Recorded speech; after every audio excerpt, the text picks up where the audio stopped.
Hi everyone, I'm Chris O'Neill from Sew the Distance. Welcome to the wrap-up video of the 2024 Jenny's Countdown to Christmas box by Missouri Star Quilt Company. I am so glad you're here. I am so glad you experienced this with me, and I know this is an anticipated video that everybody's kind of been waiting for, and I've been a little delayed. I took a few days off. Out of all of the items that we got, I broke it down into categories, and I really went all in with the data this year. I have all of that on my blog, and you can definitely check that out. But I'll just do a quick overview of that, and then I'll talk about the value, the experience. I will also address this mat, and if you saw on Facebook, you saw what happened. My mat did melt, and I'll explain what happened to that later on in the video, how I fixed that, and yeah, the little bit of a disappointment that I had with that. But first, let's just talk about some of the other stuff. And I have my sheet here just so I don't forget things. So we ended up getting 37 items, and there were 11 patterns. 6 were quilting patterns, 4 were other patterns, and 1 could have gone either way, and that was the clutch pattern because it was kind of quilting but kind of not. We also got 6 Chuck the Duck items, and it seemed like there were a whole lot of Chuck the Duck items, but when I figured it out there were only 6. It just kind of surprised me. It just seemed like he was everywhere.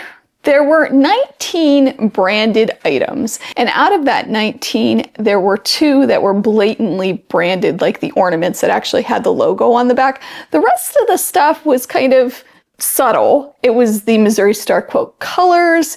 It was things like the deck of cards that is exclusive to Missouri Star Quilt Company, things like that. So that was over 50%. Now, is this good or bad? It's neither. I mean, if I had a company, I probably would do the same thing. I keep the branding colors. It is an advertisement for their company, right? So it makes sense that this happened. It's just something I like to be aware of and really look at when I'm analyzing the entire box. Now, the next part is where it really got interesting, at least for me, because out of the 37 items, 18 of them were not related to the actual act of quilting. Now, out of that, 8 of them had to do with handwork, but still, I was kind of surprised by that because it's really stuff we can use in our sewing room, like decorations, or even in our kitchens with the measuring bowls, but still, it wasn't really related to the act of quilting. So I was just surprised by that. Anyway, that goes over some of the information when I broke it all down, and I know that's kind of boring for a lot of people. Totally get it. So let's get into some of the more fun stuff. So for me, the value, the real value of this box, not the monetary value, is in the experience. I love opening gifts, and I'm sure you saw that. I was having a great time. And that to me is a huge part of this box. I feel like it really enhances my holiday time, especially with all of you. And another component of that that's very important to me is the community. I had so much fun chatting with everybody on all the social media platforms, through the emails, in the comments, and just hearing what everybody thought and having a good time laughing and enjoying this experience. That is priceless to me. There were also some experiences that I would have never have done before had it not been for this box, like working with splash fabric, which I absolutely love the act of working with it.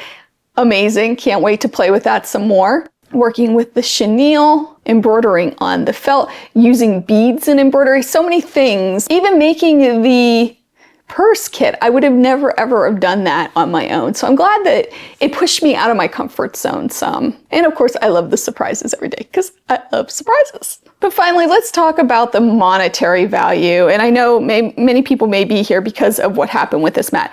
So I decided to try the mat before I recorded this video because I wanted to experience it and really see what it was about. And I was so shocked that I just was pressing a piece of fabric, I was setting the seam, and when I put my iron down on it, it immediately melted. I mean, within seconds. And you can see, here, let me flip it around. You can see the melt mark.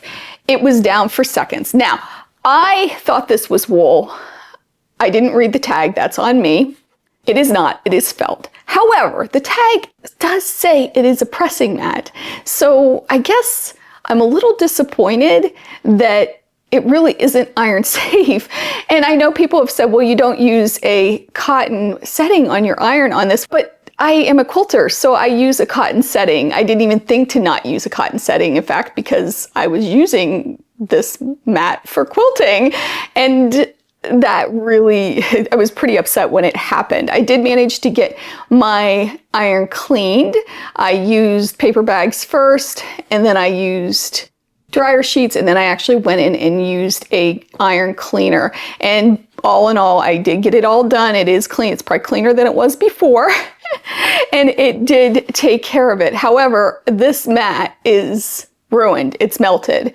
And yeah, I could still use it, put something over it. I have no desire to have to alter something that was made for pressing and then change it so I can use it. I'll just bring my regular old wool mat that I have that's tried and true and I've used forever. Now, people had asked if I used steam or water. I did not for this. I used a dry iron. Someone else had asked about what setting I had it on. Like I said, I had it on cotton. Should I have? I don't know. I wouldn't use this mat if I couldn't use a cotton setting because I'm ironing cotton and I am a quilter. I know some people said that they don't use an iron on a cotton setting on their wool mats. I do. I also use steam on my wool mats and I've never had a problem. I have several wool mats and I've had them for years. So go figure.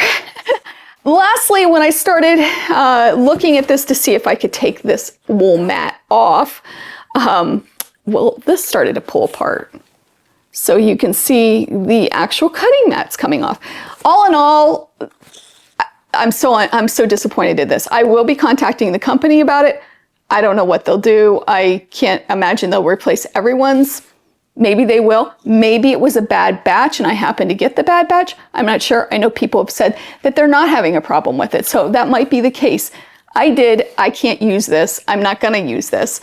I'm not sure what I'm going to do with it, but I'm not going to be using it. I originally had this valued at $20 because I found other combo mats online like it and a little cheaper. So I bumped it up to $20. I actually changed my mind and put it at $10. I don't think it's super quality. Sorry, Missouri Star, but I don't. I think that they need to be better at testing these products.